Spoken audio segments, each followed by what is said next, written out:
دواء تم اكتشافه في الخمسينات كان سبب في تغيير جذري لخطوات الموافقة على أي دواء جديد بيتم اكتشافه. ومش بس كده، ده كمان حتى في متابعة الدواء بعد نزوله والموافقة عليه. الدواء ده اتسبب في كارثة وتشوهات للأجنة لعدد أكتر من 10,000 طفل على مدار حوالي 5 سنين من بداية ظهوره فقط. أنا هند، دكتورة صيدلانية، ولو انتوا أول مرة تشوفوني ما تنسوش تعملوا سبسكرايب للقناة ولايك للفيديو وشير لأصحابكم وكومنت برأيكم. يلا نبدأ حلقة النهاردة.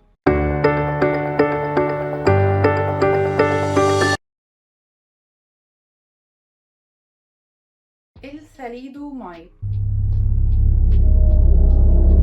هو دواء تم اكتشافه في الخمسينات بواسطة شركة ألمانية اسمها كيمي جراننتل تحت مسمى كونترجان. بداية اكتشافه وظهوره كان بغرض استخدامه كمنوم أو مهدئ.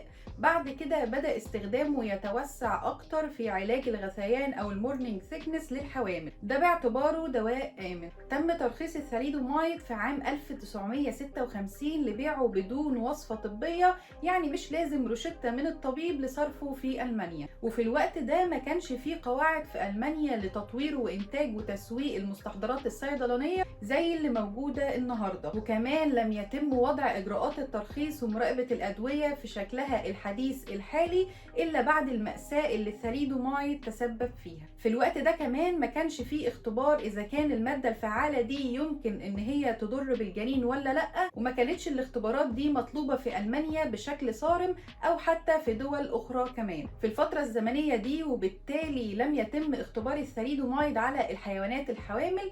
والعلماء ما كانوش عارفين ان اثار الدواء ممكن ان هي تتنقل عبر المشيمة وتؤذي الجنين في الرحم. علشان كده ما تمش التحكم بشكل صارم في استخدام الادوية اثناء الحمل، وبدأت شركات ادوية كتيرة جدا في دول مختلفة في انتاج الدواء وتسويقه بموجب ترخيص من الشركة الألمانية اللي هي كيمي جراننتل، لحد ما وصل عددهم لحوالي 14 شركة بتقوم بتسويق دواء الثاليدومايد في 46 دولة تقريبا تحت حوالي 37 اسم تجاري.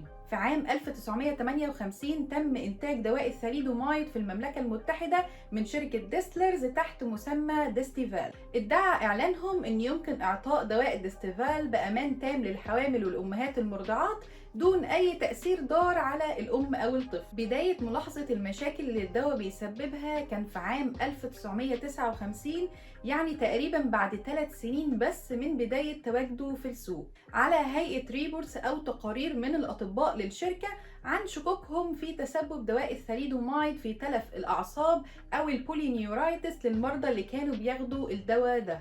وعلى مدار سنة واحدة بس من بداية الريبورتس دي في عام 1960 وصل أعداد التقارير دي للضعف. ولكن دي ما كانتش الكارثة الحقيقية اللي تسبب فيها الثاليدومايد. كانت إحدى الدول اللي موافقتش على الثاليدومايد للتسويق والتوزيع هي الولايات المتحدة الأمريكية. تم رفضها من قبل إدارة الغذاء والدواء اللي هي ال FDA، وده بسبب ظهور بعض التقارير عن الإصابات بتلف الأعصاب لبعض المرضى في أطرافهم بعد استخدام الثاليدومايد، واللي كنا ذكرناها قبل كده بالبولينيورايتس. فرفضت عالمة الصيدلة فرانسيس أولدن كيلسي عدة طلبات من الشركة الموزعة لأنها ما قدمتش أدلة لنفي تقارير المرضى اللي أصيبوا بتلف الأعصاب، فأدى ده إلى منع استخدام عقار الثاليدومايد في الولايات المتحدة نهائيا. وفي نفس الفترة دي لاحظ الأطباء أعداد كبيرة جدا من الأطفال بيتولدوا بتشوهات شديدة جدا في أطرافهم ومشاكل في أعضائهم الداخلية، لكن ما كانوش لسه قادرين يحددوا سبب التشوهات دي إيه. وأحد أسباب تباطؤ الباحثين والأطباء في إجراء الربط ده بين الدواء والأثر الكارثي المسبب ليه هو النطاق الواسع للتغييرات اللي ظهرت على نمو الجنين، يعني اختلاف أشكال التشوهات اللي ممكن تحصل فتتأثر الأطراف والأعضاء الداخلية بما فيها الكلى والدماغ والبصر والسمع أو الشلل في عضلات الوجه والجفون. وواحدة من أشهر التشوهات اللي كان بيتولد بيهم الأطفال هي الفوكوميليا، وكانوا بيتولدوا بأصابع مفقودة وإيدين وقدمين متصلين مباشرة بجسمهم، وأحيانا تشوهات في الجزء الخارجي للأذن. والنوع الثاني هو الأميليا، وده فقد تام للأطراف وعدم تواجدها. سبب تاني برضو لاستغراق الموضوع وقت طويل لإثبات الصلة بالثاليدومايد هو إن بعض الأضرار اللي بيسببها الدواء كانت متشابهة جدا لبعض الحالات الجينية اللي بتأثر على الأطراف العلوية والسفلية. غير كمان إن تم تداول العقار تحت العديد من الأسماء التجارية المختلفة، وكانت المرة الأولى اللي تم فيها الإعلان عن الرابط بين الثاليدومايد وتأثيره على الأطفال من تشوهات في رسالة نشرت في ذا لانست من الطبيب الأسترالي ويليام ميكبرايد، وده في عام 1961. استغرقوا تقريبا 5 سنين أو 6 سنين علشان يربطوا بس بين إن الثاليدومايد اللي بتتناوله النساء الحوامل هو اللي بيأثر على أطفالهم، ودي مدة كبيرة جدا تسببت في كارثة كبيرة لأسر وأطفال كتير. تم سحب الدواء رسميا من قبل الشركة الألمانية كيمي جراننتل في نوفمبر 1961، وتباعا باقي الموزعين والشركات سحبوا الدواء الخاص بيهم برضو بما فيهم المملكة المتحدة.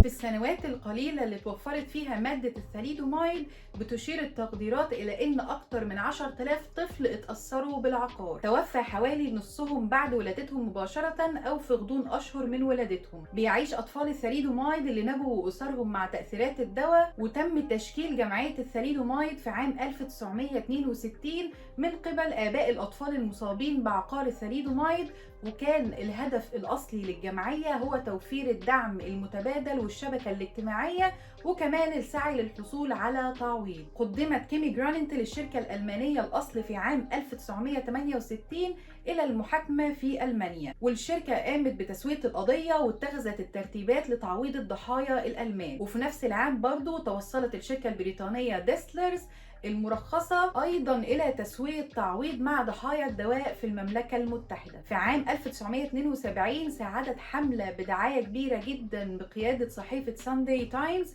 في تأمين تسوية أخرى للأطفال المتأثرين بالثاليدومايد في المملكة المتحدة، وبتتضمن التعويضات إلى جانب الجزء المادي أطراف صناعية تم توفيرها لضحايا الثاليدومايد اللي فقدوا أطرافهم نتيجة لتأثيراته، وكمان كراسي متحركة لتسهيل الحياة عليهم وسيارات خاصة. أجبر الثاليدومايد بعد الكارثة اللي حصلت دي الحكومات والسلطات الطبية على مراجعة سياسات ترخيص الأدوية الخاصة بيهم. نتيجة لده تم إجراء تغييرات على طريقة تسويق الأدوية واختبارها والموافقة عليها في كل من المملكة المتحدة وفي جميع أنحاء العالم. كان أحد التغييرات الرئيسية هو إن الأدوية المعدة للاستخدام البشري لم يعد من الممكن الموافقة عليها على أساس التجارب على الحيوانات فقط. كمان الأدوية الخاصة بالمواد اللي بيتم تسويقها للنساء الحوامل لازم تقدم دليل على إنها آمنة للاستخدام في الحمل. كمان الوصول السهل لدواء الثاليدومايد في الفترة دي كأوفر ذا كاونتر دراج أو بدون الحاجة لوصفة طبية دفع البلاد لتحسين تصنيف الأدوية ومراقبتها في المملكة المتحدة، وتم وضع قانون الأدوية لعام 1968 اللي صدر نتيجة لفضيحة الثاليدومايد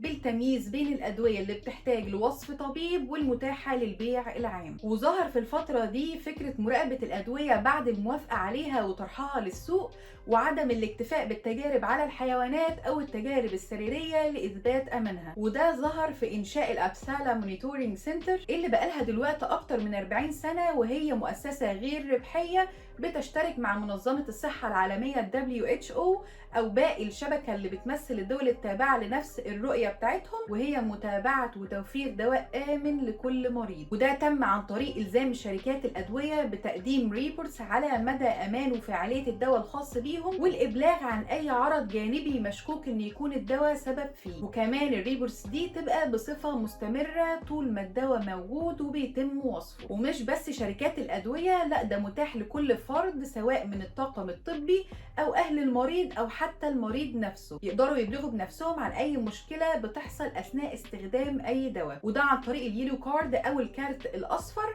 بيملوا البيانات اللي فيها وبيبعتوها للجهة المختصة، والكروت دي متاحة للطباعة أو على الإنترنت لإرسالها بطريقة مباشرة للجهة المختصة. وعندنا في مصر هنا الجهة المختصة هي هيئة الدواء المصرية، ودي هنبقى نناقشها في فيديو تاني، وإزاي نقدر نملى البيانات ونبعت الكارد ليهم. ولكن هل الثاليدومايد انتهى كده للأبد؟ ما كانتش دي نهاية قصة الثاليدومايد. ففي عام 1964 كان في مريض عنده جذام أو الليبرسي في مستشفى جامعة هداسة بالقدس. الطبيب المختص بيه اعطاه الثاليدومايد لما ما كانتش اي مهدئات او مسكنات للالم الاخرى تقدر ان هي تساعده لتخفيف من شده المرض والمه. ولاحظ طبيبه المختص جايكوب شيسكن ان العقار له تأثير على اعراض الجذام لدى المريض. في غضون 3 ايام بس ذهب الجذام وتم شفاء اعراضه الجلديه، ولما توقف المريض عن تناول الثاليدومايد رجع الجذام تاني. فيبدو كده ان الدواء قادر ان هو يقمع المرض على الرغم من ان هو ما كانش علاج نهائي له. نتيجه لده اجرت منظمه الصحه العالميه ال WHO تجربه سريريه على استخدام الثاليدومايد للجذام في عام 1967، وبعد المزيد من النتائج الإيجابية تم استخدام الثاليدومايد كعلاج للجذام في العديد من البلدان. ومؤخرا تم استخدامه بنجاح برضه للسيطرة على بعض المشاكل المتعلقة بالإيدز، وكعقار مستهدف للسرطان لعلاج السرطانات المختلفة زي الميلومة المتعددة. ولكن الاستخدام المتجدد للثاليدومايد لا يزال مثيرا للجدل بسبب تاريخه الماضي. وبكده نكون وصلنا لنهاية الفيديو. لو انتوا اول مرة تشوفوني ما تنسوش تعملوا سبسكرايب للقناة ولايك للفيديو، كومنت برأيكم وشير لاصحابكم، وما تنسوش المصادر هتلاقوها في الديسكريبشن بوكس.